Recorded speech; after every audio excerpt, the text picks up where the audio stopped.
well along in that process. We've had the meetings that we need to have, and we're now going to be going into, into discussions about, specific changes to language. So that's the framework.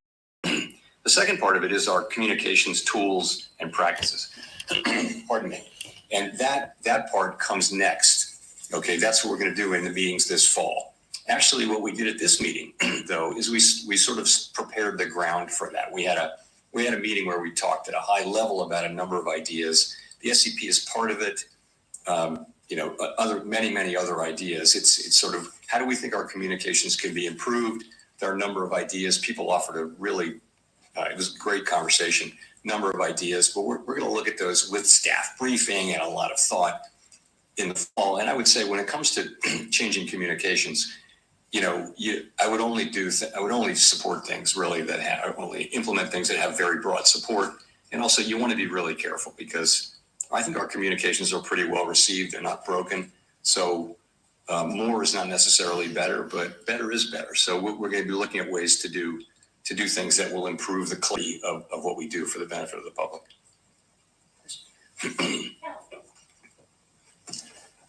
Thanks, Chair Powell. Kelly O'Grady, CBS News. You're famously known as the guy that makes decision based on data instead of speculative place. We don't know how tariffs are going to impact prices going forward. That's uncertain. But I've got to go back to the last time that you cut rates in December, and there was still the what if of tariff. Comfortable cutting then when inflation was higher than where it is today and cut today? Well, the forecast for inflation in December was 2.5%. For PCE for 2025, the forecast was 2.5%, which was a good inflation. I think what we've learned is that this was long before we had an idea of what the actual policies would be. We've learned that tariffs are going to be substantially larger than forecasters generally thought, and we don't. Our forecasts are generally not particularly different from those of other, well-resourced forecasting operations. So what we learned, particularly in April, was that very substantially larger tariffs were coming. That would mean higher inflation. That's what happened. And so you saw 2.5% forecast in December. You saw 2.8% in March, and you see 3.1% now. So it's 6 tenths higher inflation for 2025, and that's a big part of the change. That's due to the effects of the tariffs. We don't know where they're going to land, but it's pretty apparent that they're going to land higher than outside forecasters were really guessing at the end of last year. I thought that consumers, right, we're looking for relief on rates when it comes to mortgages, car loans. Small businesses want to take out more manageable loans. When you look at the cumulative inflation over the past 5 years, prices have risen over 20%. It's been a rough road.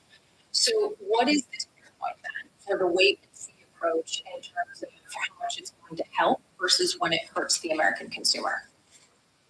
Well, we're trying to restore price. The best thing we can do for the public that we serve is restore price stability. If we can restore price stability, 2% inflation on a durable, sustainable basis, that and also if we restore those things, that's the best thing. That is our goal. The best thing we can do for the American people, for households and businesses, that is the ultimate thing that we can deliver. And they can make their decisions without having to think about inflation. So in the meantime, we have to keep rates high to get inflation down. They're not very high, let's be honest. I would say policy is moderately modest now. If you look at the economy, it's not performing as though it were performing under very strict monetary policy, very restricted monetary policy. So I would say probably modest. And so what it will take is confidence that inflation is coming down. Now, I would say without tariffs, that confidence would be building because if you see what's happening with housing services and housing services, which are the two big pieces of the goods, those are coming down really nicely now. So I think we have to learn about tariffs. I don't know what the right way for us to react will be. I think it's hard to know with any confidence how we should react until we see really the size of the effects, and we can start to make better judgments. That's what we're doing, and I think we can take the time to do that because unemployment is 4.2%. real wages are moving up at a healthy clip. That inflation is 2.3% headline inflation over a 12-month basis. So it's a good economy, a solid economy with decent growth. Thank you, Chair Bone. So you're saying that uncertainty has come down, the economy is moving at a solid pace, inflation has come down over the past 3 months. And this is all moving in the right direction. So we indicating here that Americans should expect some sort of economic gain in the second half of the year? Not saying that at all. What I can say is that this economy is in solid shape. Inflation has come down. Unemployment rate remains at 4.2%.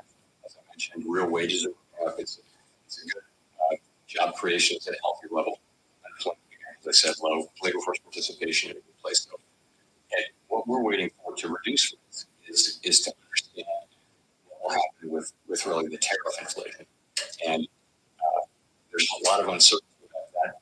Every forecaster you name who is a professional, forecaster with adequate resources and forecast for a living is forecasting pretty significant. Everyone that I know is forecasting a full increase in inflation in coming months from tariffs because someone has to pay for the tariffs. And it will be someone in that chain that between the manufacturer, exporter, the importer, the retailer, ultimately somebody putting to a good of some kind or just a consumer value. And all through that chain, people will be trying not to be the ones who pick up the cost, but ultimately the cost of the tariff has to be paid. And some of it will fall on the end consumer. We know that because that's what businesses say, that's what the data say from past evidence. So we know that's coming. And we just want to see a little bit of that before we make judgments. So you said how you're taking dependent and building more trust. Now you're making decisions looking forward. Doesn't the data you're seeing today indicate there should be a return?